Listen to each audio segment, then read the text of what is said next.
Theodore Roosevelt once said, "The credit belongs to the man who is actually in the arena, whose face is marred by dust and sweat and blood, who knows the great enthusiasms, the great devotions, and spends himself in a worthy cause, who at best, if he wins, knows the thrills of high achievement, and if he fails, at least fails while daring greatly, so that his place shall never be with those cold and timid souls who know neither victory nor defeat."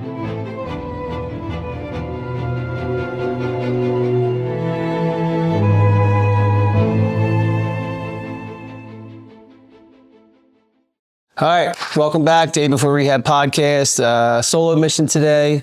I wanted to kind of do this podcast. I'm really going to put myself out there today,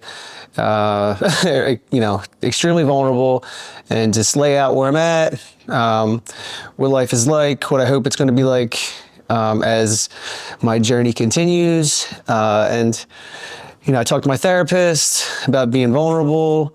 I just watched a Brene Brown TED Talk about being vulnerable. And, even in the intro to the podcast, life's about daring greatly, putting yourself out there, being willing to fail. And today's a different day for me. 162 days sober. It's April 6th, 2024. Yesterday was my birthday. I turned 41 and I was sober. I got to have a really nice dinner with my two nephews and my daughter, just us four. My daughter and I were very engaged the whole time. We had such an amazing conversation about life and how to accomplish your goals and how to stay disciplined and what to do when you lose motivation and how to keep just moving forward. And I could not have these types of conversations 162 days ago. I just could not do that. I couldn't take care of myself mentally. I was broken spiritually. Physically, I was just a shell of what I think I should be. And today's a different day. So, I'm just going to talk about where I'm at, what I think is important to me and what could potentially be important for anyone that would watch this as it pertains to their life and, how to accomplish goals and how to just keep moving forward. I took a bunch of notes and, I'm not going to read word for word, but, I'm not at the level yet where I can just kind of regurgitate everything that's in my brain. I need a process, like some sort of progression. So, what I will say is when I walked out of treatment, I felt that this time was the last time. I never felt so grateful my entire life that I was able to stop drinking and using drugs, and I didn't blow my life up, and that my wife was giving me another chance, and that my daughter was going to give me a chance. And, I felt so grateful for that. And the past 5 months have been absolutely amazing. Absolutely amazing. But, the funny part is you walk out of treatment, I heard someone say this the other day, when you're in treatment, you're kind of like in boot camp. And, I didn't even think about drinking or using drugs in treatment. I just wanted to get through the 28 days. I wanted to create some sort of foundation that I could improve on once I left treatment, but at that point, I never was fully committed to the program of Alcoholics Anonymous. I was never committed to doing the things that are required of me to stay sober one day at a time. So it was at that point that the real work had to start for me. And as far as my sobriety goes, what that looked like for me was making a commitment to make a meeting every single day for the first 90 days. And I did that. And then during that process, I said to my wife, I think I could do this for a year. And, I really started to appreciate the foundation that I made, meeting every day for 90 days, following through with a 28-day treatment program. And I didn't feel the need to change anything, and I still don't.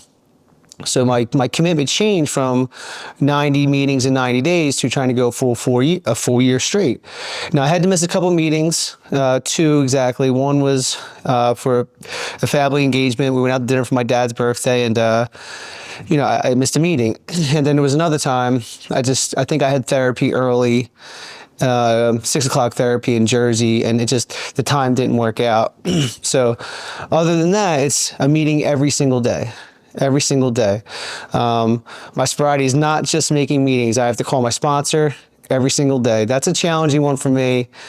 Calling another man, telling me how I feel, and asking for advice on situations that I previously could not handle. But I do that. And that I say all this because this kind of helped create my spiritual foundation. I felt that I needed to grow spiritually, to have a spiritual foundation first, to even attempt to achieve any of the great things that I know I'm going to achieve. But foundation with sobriety helped me grow spiritually. And then next was my physical goals. As soon as I got out of treatment, it was time to start getting back in shape physically.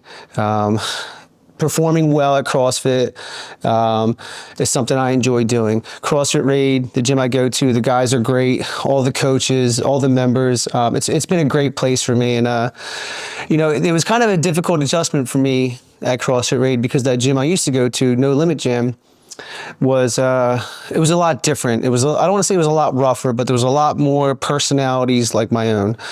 I love to talk shit, not maliciously. I love to poke fun, kind of poke the bear, not cause trouble, but, competing in CrossFit at whatever level you're at is fun. And sometimes it's fun to talk shit. And I'll never change that. CrossFit Raid is not exactly like No Limit, but there are certain people that I can go back and forth with. I get my ass kicked regularly.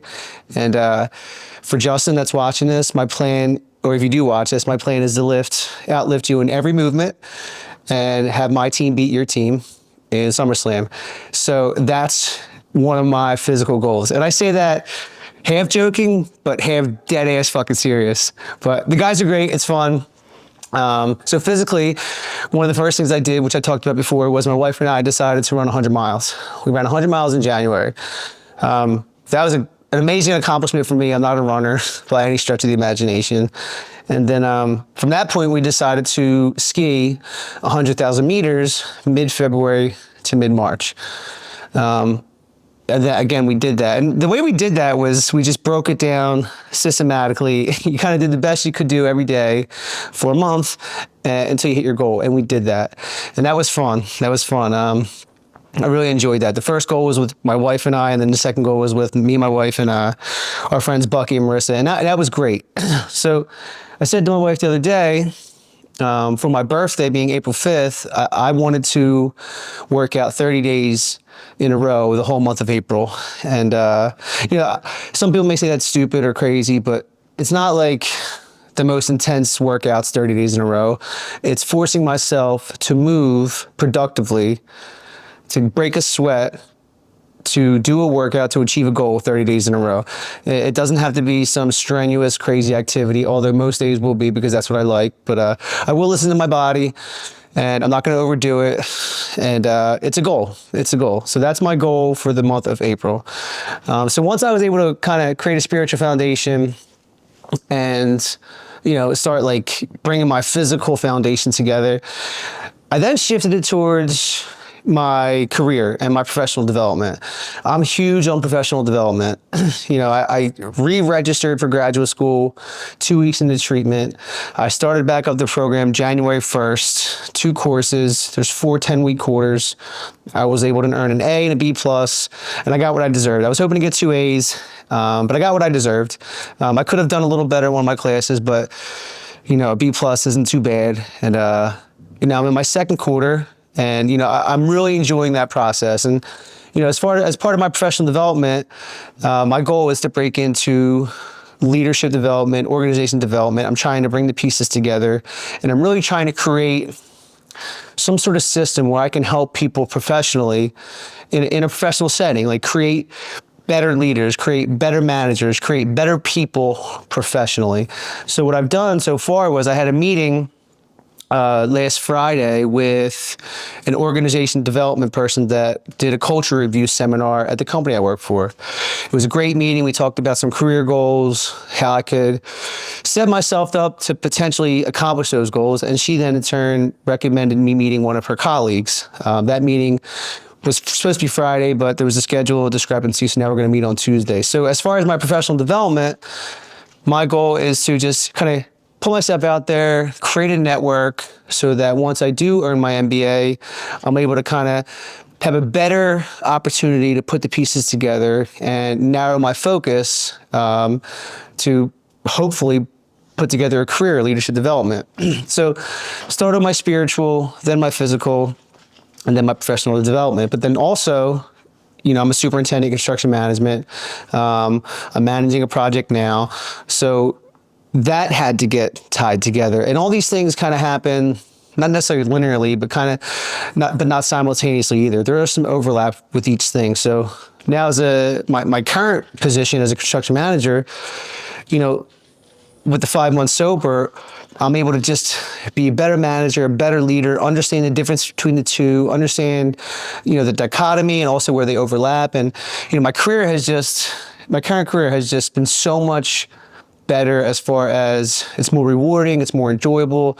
I'm able to be present and, everything ties together, spiritual, physical, professional development, your career, everything for me ties together. So it's funny, once I was able to do that, I then created a 5-year plan because I felt like I needed almost like a roadmap for my life. So I created a 5-year plan. But again, everything started with spiritual foundation, accomplishing a couple physical goals, continuing to pursue my MBA. And now I felt that it was time to really create a plan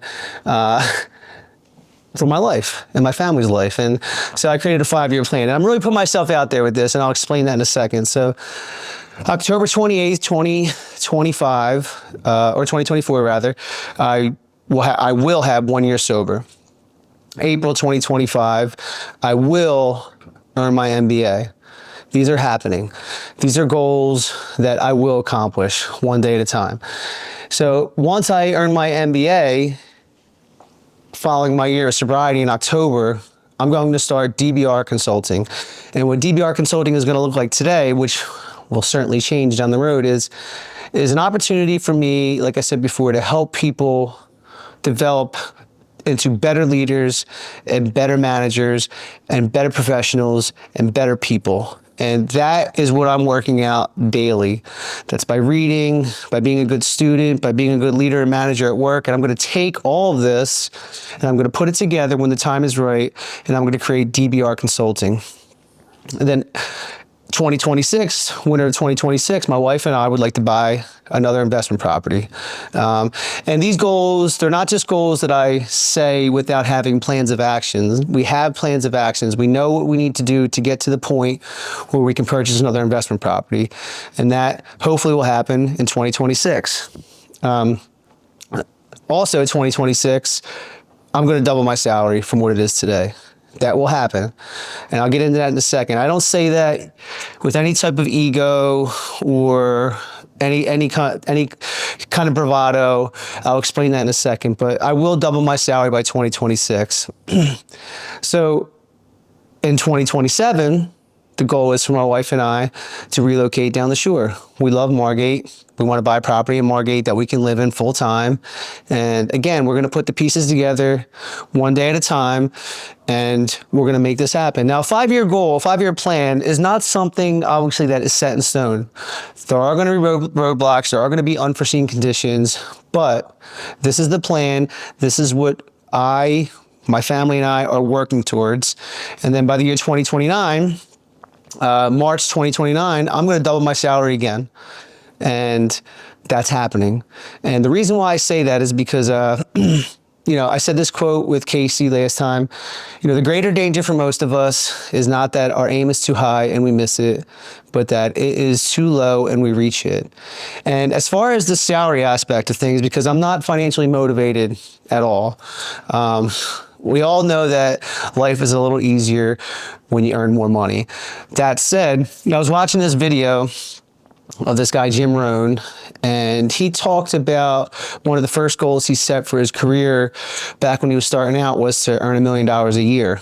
And the way he was able to explain it that resonated with me was, if you're a good person, if you have a good heart, if you're empathetic, if you're compassionate, if you're sincere, and you set a financial goal, lofty or otherwise, you'll continue to enhance on all those good qualities that you have. So when I say double my salary in 2 years and then double it again in 5 years, that's my goal of earning a better living for my family and also continuing to be a better person. So that's my 5-year plan. And then, of course, there's a Day Before Rehab podcast. This has been great for my family and me, my daughter and me. And this is just my passion.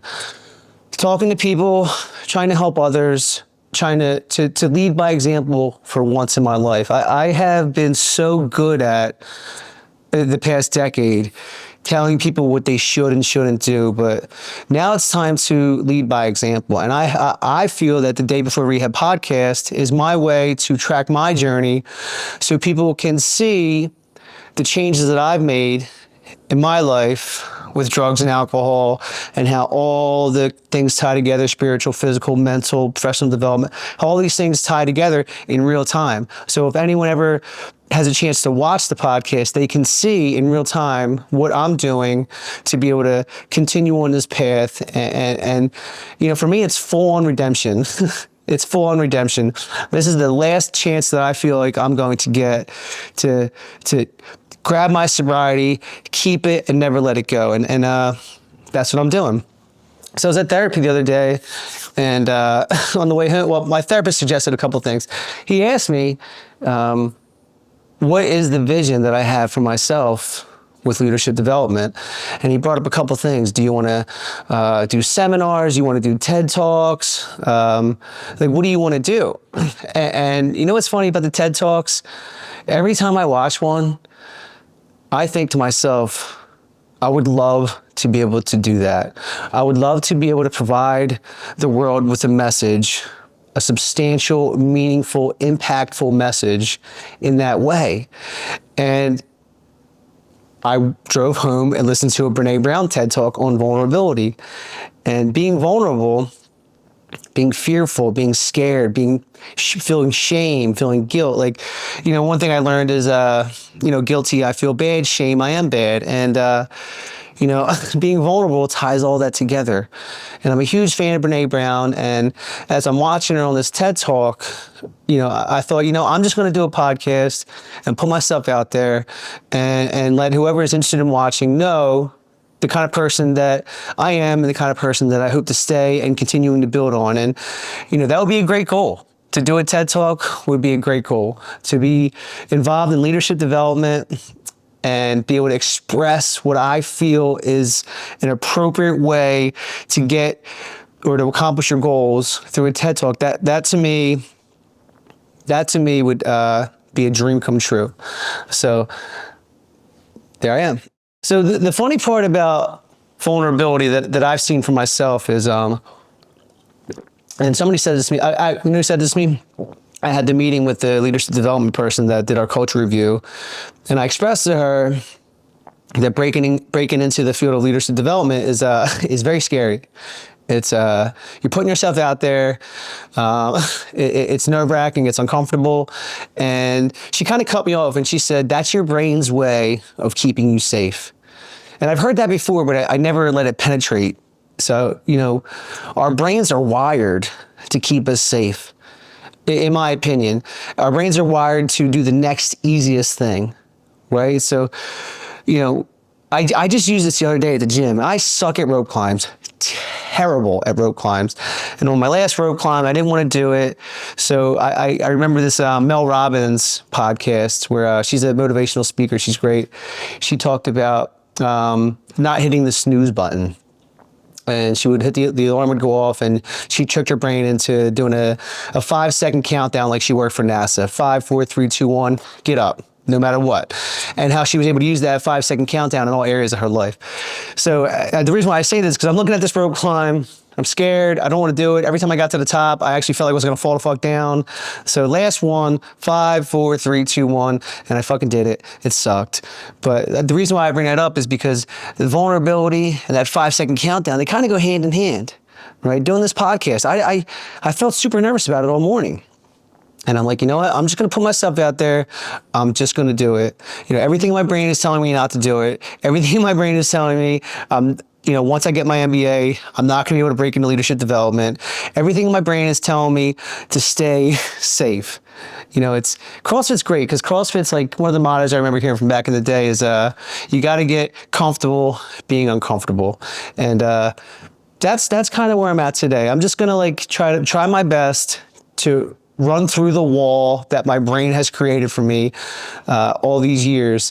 The part that my brain is telling me, you're not good enough, you can't do it, no one's going to listen to you, you're not a good person. These are the things that my brain wants to tell me every day. So, that Brene Brown podcast about being vulnerable really helped me. So one of the points that I want to kind of get across also today is, and I'm using myself as an example. I got sober at 40 years old. I got sober a little over 5 months ago. And one of the hardest parts of getting sober was that I felt like it was too late for me. That getting sober at 40 was too late in the game. Why would I want to stop now? I was so comfortable living in this abnormal, chaotic world that I've created. And I felt like it was impossible to start this journey of sobriety. And that's our brains telling us you're fine where you're at. Everybody else is the problem. The world is against you. That was kind of my mindset. I felt like, my world was slowly the status quo, the chokehold that the status quo had on my life was crippling me and everyone around me in my circle. And, the hardest part was getting started, but I did get started. I got my day 1 of sobriety and now I'm at 162 days. But to get started, it's not just simply, in my opinion, saying, you know what, I'm going to create this goal and I'm going to accomplish this goal. It's how are you going to do it? How are you going to do it? First of all, creating a goal isn't as easy as saying, I'm going to run 100 miles in the month of January. It's not that simple. Creating a goal, I'm going to get my MBA in a year, it's not that simple. There needs to be a dialed in plan of attack. Any goal that you set needs to have some sort of time constraint on it. I'm going to accomplish X in Y amount of time, right? It needs to be specific. It needs to be measurable, right? You need to be able to tell exactly what it's going to take to achieve this goal and when. And it needs to be attainable, right? I have set lofty goals for myself, but I genuinely feel that they're attainable, right? But the first goal that I set 5 months ago was going to rehab and staying for 28 days. That was the first goal that I set for myself. And with each passing day, I got closer and closer and closer to my 28-day goal. And that was the very first goal I set in sobriety this time around. And that's how goals are supposed to be set. You realize that there's something in life you want to do. It doesn't matter what it is, whether it's 100 miles, whether it's get an MBA, whether it's to walk around the block. You need to start somewhere. There needs to be a goal. If you walk around the block today, you try to do it a little faster tomorrow. Small, subtle goals, in my opinion, turn into major accomplishments. A 28-day rehab was my first goal, and now in 5 years, I hope to double my salary twice and relocate down the shore with my wife. These are the things that are possible, but you got to start. You have to get started. But it's so easy for me to say that, right? Because, you're motivated, you're feeling good, you listen to a cool podcast, and you're ready to tackle the world, and then you wake up tomorrow and you don't want to do a fucking thing. That's my life every day.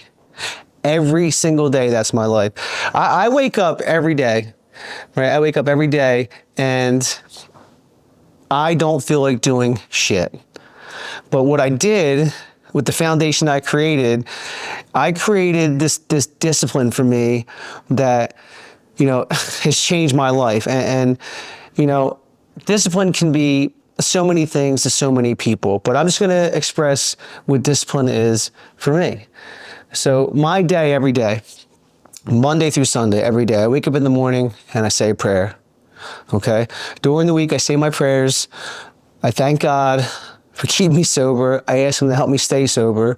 I say the third step prayer, the serenity prayer. And these are things that were taught to me. I didn't make this shit up on my own. This was taught to me. I say my prayers. I go to work early, and then I start my schoolwork.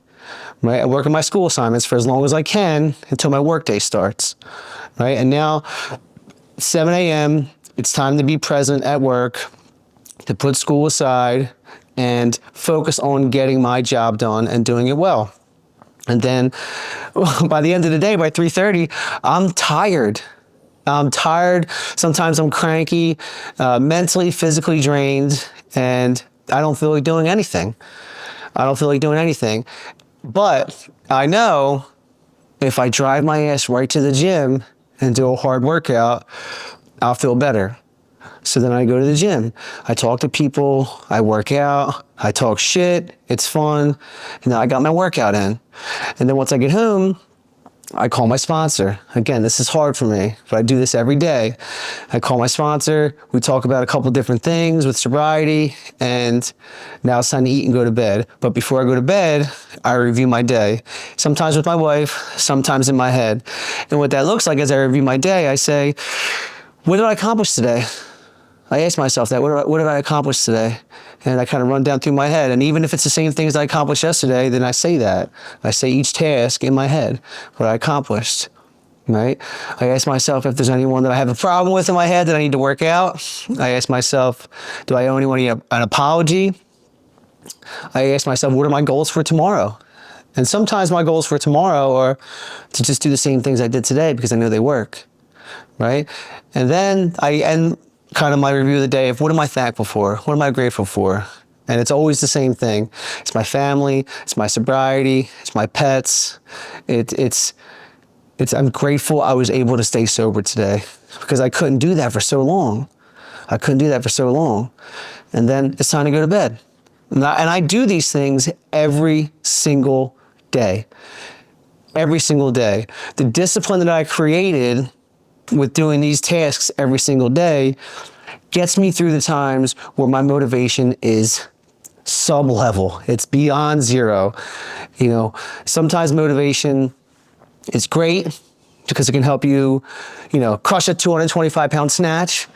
Sometimes motivation is great because it can help me read a book and get through an assignment. Sometimes it's great because I can tackle something at work. And sometimes it's non-existent. And I still have to do all those same things. So I rely on my discipline. I rely on the discipline that I created to get me through the times where I don't feel like doing a fucking thing. And I do this every day. And my therapist, like I said before, he calls this money in the bank. You get through some challenging times, you do it sober, you do it productive, and it's money in the bank. So now you know how to do it if you're feeling shitty again down the road. So these are the things I do every single day that help me not only stay sober, but continue on my journey to create a better life for me and my family. So this is kind of an interesting segue, right? So we created some goals, we accomplished some goals, and some interesting things happened to me once I accomplished some goals. I ran the 100 miles with my wife, and when I was done, I felt sad. I felt like empty. And I don't know if anybody can relate to that, but it was a weird feeling. Literally, as soon as I finished mile 100, something in me was off, and I felt sad. And I couldn't really understand why that was. I think it's because I devoted so much time and energy into accomplishing a task, and once I did it, I felt like empty. Like, what's next? And so I kind of use that as, like I said before, the obstacle is the way. I felt sad that the goal was over, it ended. So then I'm like, all right, well, let's make another goal. If having goals that I'm actively trying to achieve make me feel better, well, let's create another one. So that's what I did. We did the 100K ski. We accomplished that goal, and the same thing happened. What's next? So like these things have happened to me throughout the course of my life, especially with fitness. Like, I would train for a CrossFit competition. I would do the competition, win, lose, or draw, and the next day lose all motivation. Maybe take 3-4 days off before I got back to the gym. And, these are things that I have to work on that I haven't fully processed yet myself, but I kind of wanted to explain that to whoever was listening or watching, because, if that happens to you, you're not uncommon. I think what you need to do rather quickly is, once you accomplish something, you need to roll that into something bigger or something different or something, it's just something else. And that's kind of what I've been able to do right now. And then there's the flip side with goals, right? You set goals, and what if you don't accomplish them? That has been my life for years. I set goals and I don't accomplish them. I'm so gung-ho with this particular goal. I lose my motivation. I lose my discipline. I don't accomplish the goal. Well, now I feel horrible. I feel shame. I am bad. I feel guilty. And, that is something that, if I'm being honest, I haven't felt with 162 days sober. I haven't felt those feelings.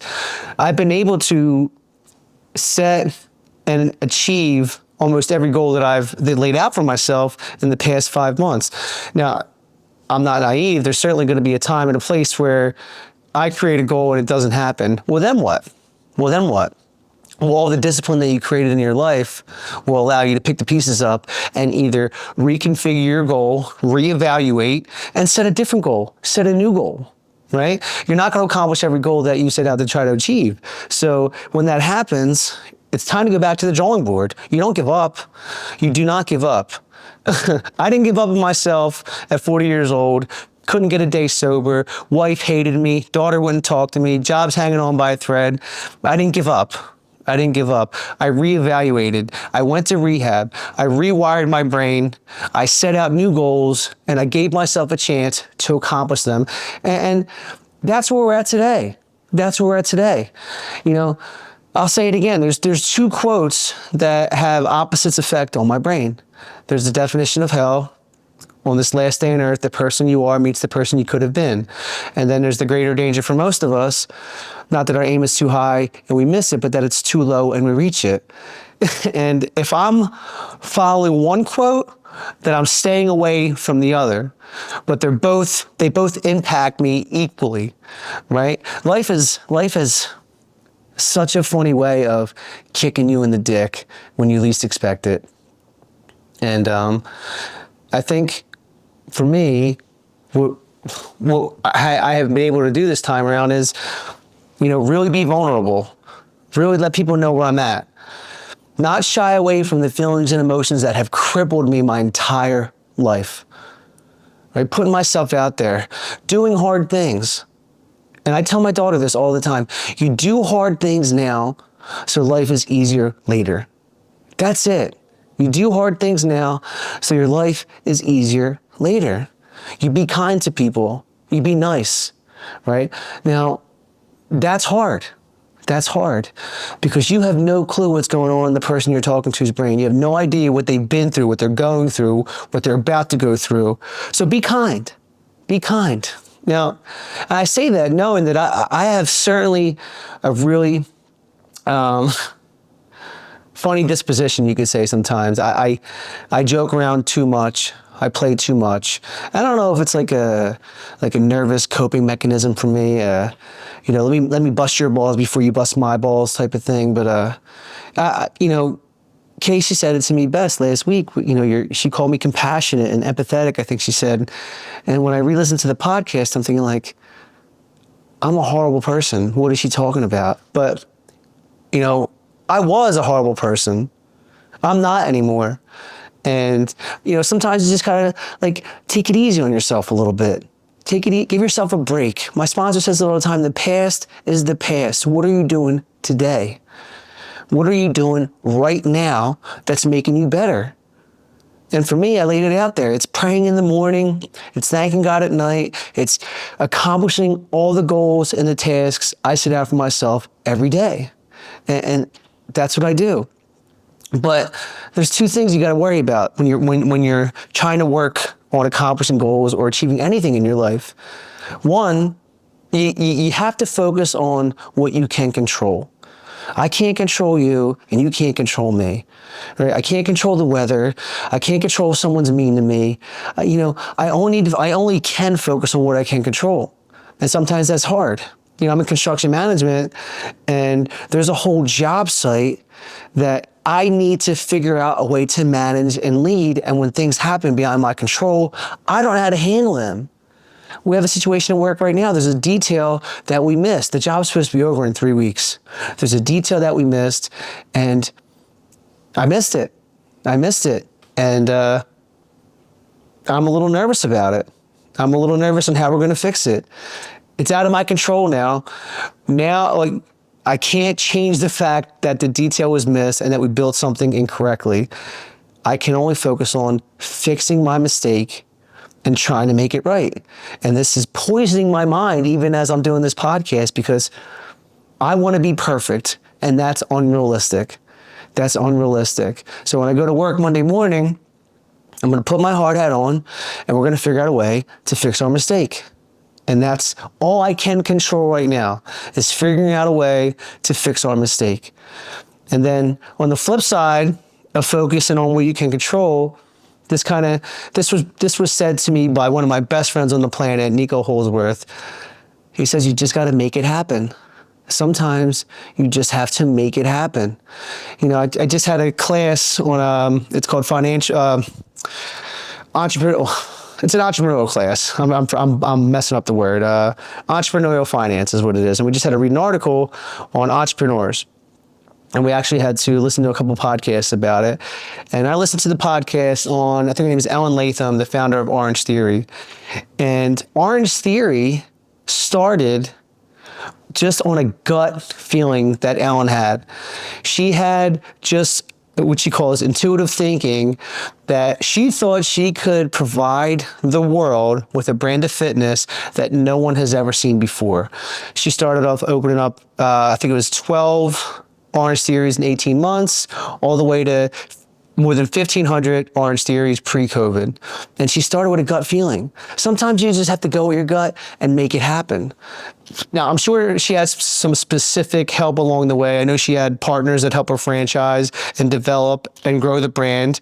And you know, those things come along, but sometimes you got to start and you got to figure out a way to make it happen.